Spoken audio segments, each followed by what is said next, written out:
Hi, I'm Daniel Lucas. Hi, I'm Jackie Pellegrin. This is Coaching 101, a space for growth, accountability, and transformation, where insight meets action and people learn to move forward with purpose. Miss Jackie, with purpose. We need to forward, not backward. People with purpose. How are you, partner? Doing good, thanks. How are you?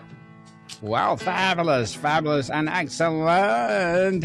And today we have a great topic on Coaching 101 because goal setting that actually works in coaching. Goal setting. Absolutely. So first, Miss Jackie, I'm going to ask you, what are your goals in general? In general, yeah, that's good. I'd say probably to be able to make a difference in others' lives.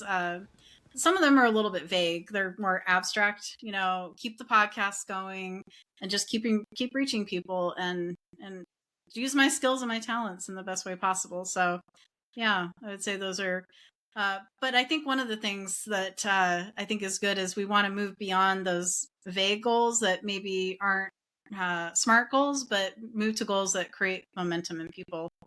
Because, doing great on my podcast is a great goal, but is it really measurable? Is it going to give me that momentum to keep going, or am I going to want to give up next year? Right. So, yeah, hopefully not. Hopefully not, Miss Jackie, because we have 4 podcasts, or soon to be 5. Yes, exactly. I got to keep going. Yep. Yes, keep going. Don't lose hope. For sure, I will encourage you to do it and again and again and again. So we will maintain our legacy. Maintain or building our legacy to the world. People, we do have 5 podcasts with Miss Jackie. We do have this one, Coaching 101, soon to be published this coming month. And yay. But you can watch us live through our social media. And of course, Mysteries Stories 101. We did started yesterday. Oh, please watch it, people. It's live on LinkedIn, or it's already replay on LinkedIn, on Facebook, and what else? X. I don't know if we are live on X last time, but well, check it out, people. Mystery Stories 101. And of course, we have one more, Bible Verses 101 is already available where your podcast, and of course, Love Letters, and one more, which is we're doing AI 101 and Tech 101. Yes. It's not yet published, people, but as I said, the same with Coaching 101. We are live every Friday and Saturday. So please tune in and watch us. And if you have a comments, negative comments or good comments, please do so. We are accepting all those comments because those comments make us better, bigger, better, and bolder. We always look to improve, right? Yeah. Yes. Exactly. No one's perfect at everything, so we gotta take those and look at it as constructive feedback to improve. Yep. Definitely. That's why I always ask a co-host, because I'm creating lots of topic in Universal Podcast, and not all of those topics I'm good at. I admit, Food 101. Even if you will say any topic under the sun, I can do it a minute. Food, for sure. Food, that's the one I'm talking about. And books is something that I love, so I can talk anything under the sun. Even you will not give me a chance to review what we're gonna talk about. But the rest, I need a co-host so that it will be more interesting, because I told you, not all the topics that I'm creating I am good at. So Ms. Jackie, what's coaching start with? What do you want? You advocate for starting somewhere else. What do you want? Right. So when I was doing a little bit more digging into this, it came up with three types of goals that you can work with clients on. So you can do an outcome goal, which is the result of, like, say for example, a client wants to get promoted in their job. That would be an outcome goal. Or there's a process goal. That's a behavior. So that's something they apply weekly, or they network weekly. So that would be something that, they're having to go through that process. And then identity aligned goal is who they're becoming. So I'm a leader who will become this or will do this, right? So you get them to really hone in on that. And I think those are some really nice areas, I think, that a coach could help a client to move towards. Once they ask the right questions, right, and they get towards what are their goals, then they can kind of bucket into that and then help them work towards those goals. So yeah, what do you think of those? Outcome, process, and identity align. They are a good question, especially if you are a beginner. Mm-hmm. You are a newbie, you need to ask those questions because it will lead you to a better result. As they said, a good questions give you a better outcome. Right. Hmm. Garbage Absolutely. in, garbage out, as we are talking about on AI 101. Please do, people, listen to our latest episode through our social media. We talk about, well, as we're talking about, what you sow is what you reap, and we'll say garbage in, garbage out for AI 101. As just like in coaching, what are you talking about to your clients? If it's good or are good, for sure it will lead you to a good results. If you guide your clients in a good way and giving you the best of the best coaching, at the end you will reap. Mm, And that's the absolutely. question: what do you want? Right. Mm. Yes. So, Miss Jackie, if additional goal is fixed point on map, how do you reframe it as a vehicle for transformation? Ooh, that's good. I think what you need to do is you kind of need to look at what's the motivation behind it. Um, Mm. yeah, and what kind of commitment the client's ready to make towards that. And it doesn't have to be big commitments, right? It can break them down into what I like to call micro commitments, or something like that, where it's something where it's manageable. So maybe over the course of however many weeks, you have all these little tiny commitments that they can do, and then it helps them get towards that goal at the end. So that way they feel like it's manageable and it's something they can do. So I would say just, kind of, yeah, dig a little bit and see what's motivating that goal for them. Is it someone Mhm. else that's doing that for them and telling them they need to do it, or is it coming from them and what they want, right? Because it Yeah. makes it different when someone else tells you, hey, this needs to be your goal for the year. But if they're not motivated by it, or they don't have clarity behind that goal, that's why a lot of goals end up failing, because they're just not clear.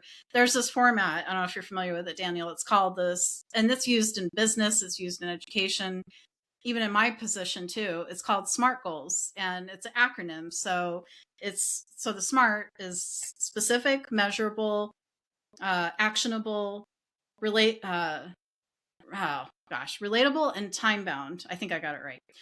So Mhm. it's good, because when you create goals that are in that format, and I think coaches are trained to do this, to have that format and let their clients know this is the format that they should use. Because then it, again, like what I said at the beginning, you asked me my goals, and I was like, well, I have this goal and that goal, but I didn't do it in a SMART goal format because it was on the spot, right? I was just thinking, Mhm. but I didn't have time to go through all the parts of the SMART goal format. But I think if a coach really wants to be able to make those goals successful and make sure that they don't fall off and the client quits in the middle of it, then yeah, I would say use that SMART goal format. That's really helpful for clients as well. A smart goal indeed, Yes. people. So, Miss Jackie, let's say you've set a goals that don't require an identity shift or just tasks. Mm, So we're talking about identity shift mind mandate. You've said a goal don't require an identity or identity chef are just tasks. How does a coach help a client identity who they need to become to reach a goal and start acting if they are not the person even before they have the evidence?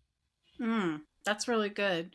I think it Mm, comes back yes. to asking those key questions and those open ended questions and really getting to the heart of it, because it sounds like what you're mentioning is you have a client with however many goals it is, but they have no focus on why they have those goals. So yeah, it's kind of like, where are they pulling these from? And so I think asking those key questions and getting to the heart of it and understanding what's the motivation behind it, um, how do they plan to reach, what do they think is going to be the plan to reach those goals, and of course the coach helps them to come up with a plan. But I think it's important for clients because they should have an idea of, okay, here's this goal I have. Is it reachable, right? Is it realistic? As part of the SMART goal format, right? Is it realistic or is it attainable? And so I think that's important to, kind of go through that framework with them and then figure out, if it truly is something where you can build that SMART goal, and then it will be successful. But if it's something where it's too big, maybe break it down into smaller goals and do that instead. And know what the limits of your client are. If they have 10 goals, they may not be able to do that in the time frame that they're thinking, and it may be too ambitious. So be realistic with them and say, okay, you have 10 goals, this is great, but let's see what are the ones that you feel like you can realistically accomplish. And then the other ones, it's not that they're not important, but let's maybe put them in a parking lot for later, and let's address those at a later time once you can focus on these one or two goals, however you think your client can do that. So each client's going to be different, so it just all depends how you go about approaching that. So yeah. Mhm. Realistic people, be realistic. So let's talk about the presenting goal versus the core goal, Miss Jackie. A client Mm. comes in wanting to make more money or lose 20 pounds. What is your line of questioning drill down past this presenting goal to uncover the deeper core goal? Oh, that's great. I would say, Let's see, I'm the client, so you're gonna yeah, ask me. right. Yeah. So I would say, so one of the questions I would ask is, what's your time frame for what you want to accomplish this goal in? That would be my Mm, first question, right? And then you can mhm, establish that time frame, see what's that is for them. What do you expect? In that time, I mean, do you expect to, are you going to be going to the gym, or are you going to be, do you already have a healthy lifestyle? Is it just making some adjustments? What's the level of that goal how many adjustments do you need to make? And then that helps them kind of think about it and go, oh, okay, yeah, this is what I need to do. And is this realistic? So, and also addressing any obstacles. So I would say, are there any obstacles that would get in your way of reaching this mhm. goal? So if you want to go to the gym, say 5 days a week, are there gonna be any obstacles that are gonna get in your way? And if so, if you identify those obstacles, how will you overcome them? So it's not just about identifying the obstacles, but how to overcome them. So asking them that too, I think, is important as well. So yeah, that's where I would start, and then do that SMART goal format from there. Yeah. Certainly, very well said, Miss Jackie. And how about a brilliant in a toxic environment? Let's say we are assessing the environment it's fit. A brilliant goal in a toxic environment will die. How do you audit a client physical, digital, or relational environment to see its structure to support a new goal of systematically sabotage it? That's so important, Daniel. Yeah. I think one of the things you can look at is, don't just, I would say as a coach, not to just focus on that goal at hand or what their motivations are, but look at the whole life picture. I mean, you don't need to dig deep and know every aspect of a client's life or anything like that. Because again, coaching, as we know, is different from counseling. So you're not treating something or treating someone, or anything like that. you're coaching them.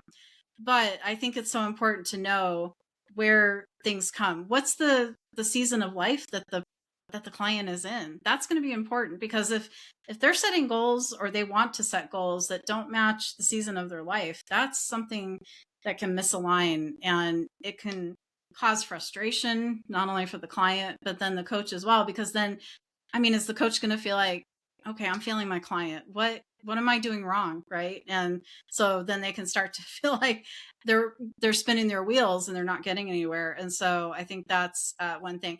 Also, one thing I think that can happen too is they over plan, but they don't follow through on that. So they over promise. It's almost like that saying goes, over promise, under deliver, right? So the same thing can happen with setting goals and coaching, over planning and underdoing. So I think that can be a big mistake that can be made. So yeah, just make sure that those activities that you're asking your client to do, that they're going to be able to do them, and you're not putting 10 tasks on them a week that you know they can't accomplish, right? And they can't move towards that goal and accomplish it. So yeah, I would say those are a few things we can learn as coaches as time goes on. Certainly. So, Miss Jackie, let's talk about the self sabotage early warning system. Mm, What are the subtle early signs that the client is intellectually committed, a subconsciously preparing to sabotage the goal? mm. I would say maybe they don't show up to sessions on time, or they miss sessions, right? Or Yes. that can happen. I would say also too, because I hear this happening with coaches that I know, or counselors that I know, or they get to the session, and the coach asks them questions to get to the heart of what they need, as far as with the coaching and what their goals are, and you get one word answers or very vague answers, and you go to ask them more, and they just don't want to open up.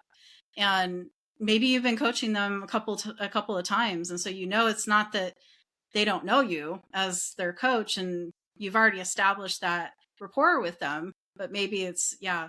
So I would say that's another thing. You're getting really short, vague, answers as well.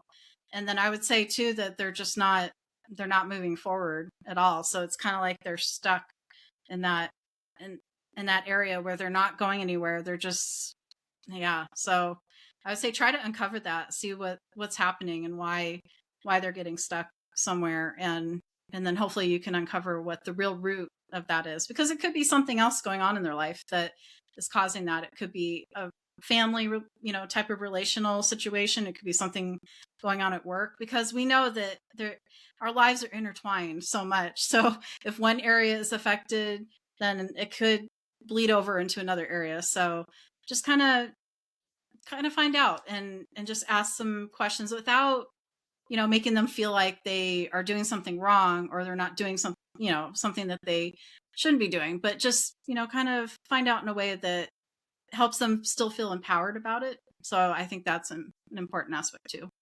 Yeah, what do you think, Daniel? Definitely. One sign is not cooperating with you anymore.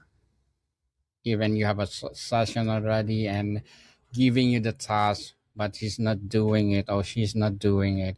That's the Hmm. red flag. Right. The ambition to be better in the process of your coaching is no longer there. So Mm. make the move, talk to the person, and finish it. If you are no longer interested to be my coach, well, say goodbye and move on. Oh yes, that's important too. Yeah, we can't, if we're in a helping profession of any type, yeah, if we feel like we can't help a client, and we've done everything we can in our ability and our knowledge and everything and our Mhm. skills, then, and if the client's not willing to do what they need to do, then yes, it might be time to let them go and say, you're welcome to come back when you're ready for this and you're ready to move forward. But at this time, I just don't think you're ready to do that. And that's okay to say that. I think so many times in different professions, we don't think we can let people go, or say no to something, or just say this is not the right time. That Yeah, I think that's better than Yes. stringing somebody along, and especially if they're paying you for that. I almost feel like that's an ethical situation. If you're thinking, oh, okay, things will get better and all of this, you may not be thinking in the back of your mind, oh, they're paying me. But if you if you keep stringing them along for 4 or 5 more sessions and you're not getting anywhere, then something's not clicking somewhere. Yeah, Mhm. exactly. So I think that's important. That's a good point, Daniel. I like that. Yeah, So, don't. Miss, Yeah. so Miss Jackie, let's talk about the completion versus success. When is a goal successfully completed, and when it's successfully abandoned because it served its purpose of moving a client forward? How do you define a win? Mm. Yes, I think it's all comes down to did the goal actually, did you see the results of that and the outcome of it? Were you able to actually see the client move forward in that process? So I think that's part of it, for me, is just being able to do that. Now, if it was completed but abandoned, then that means that you don't actually need to move forward with it. It reached what you needed at the end, but you can abandon it at the end. Yeah. Certainly, people. And for our final question, Miss Jackie, the ultimate sign a coaching goal work is the client internalizes the process. How do you structure goal work so that by the end, the client has their own internalized framework for setting and achieving goals long after the coaching ends?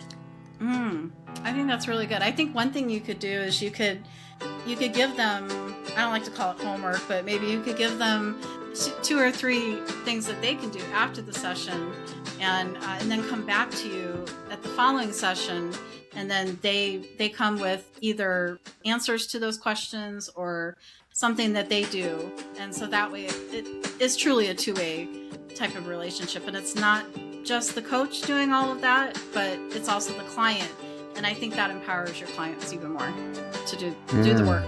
Hmm. Do the work, people. It's an effective goal setting in coaching is less about inspiration and more about architecture. Clear outcomes, defined constraints, and observable behaviors create a structure that converts intention into execution. Without that structure, goals remain motivational slogans rather than operational commitments. Miss Jackie, would you like to plug in something? Well, thank you. I always appreciate that. If anybody would like to follow my educational podcast, it's called Designing with Love, and I release 2 episodes a week. And I'm happy to have you listen wherever you listen to your podcast.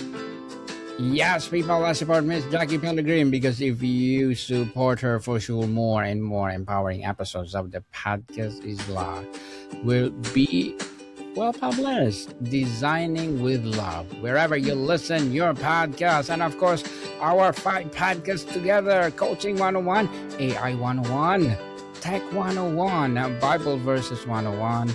And of course, Coaching 101. For the 3 podcasts, it's not yet published, but sooner or later we will publish and you can listen wherever you listen your podcast. But for the Bible Verses 101, you can listen wherever you listen your podcast. So please do listen and support us. So Miss Jackie, thank you so much for your time. Thank you for listening and keep learning. More to come, people. See you soon.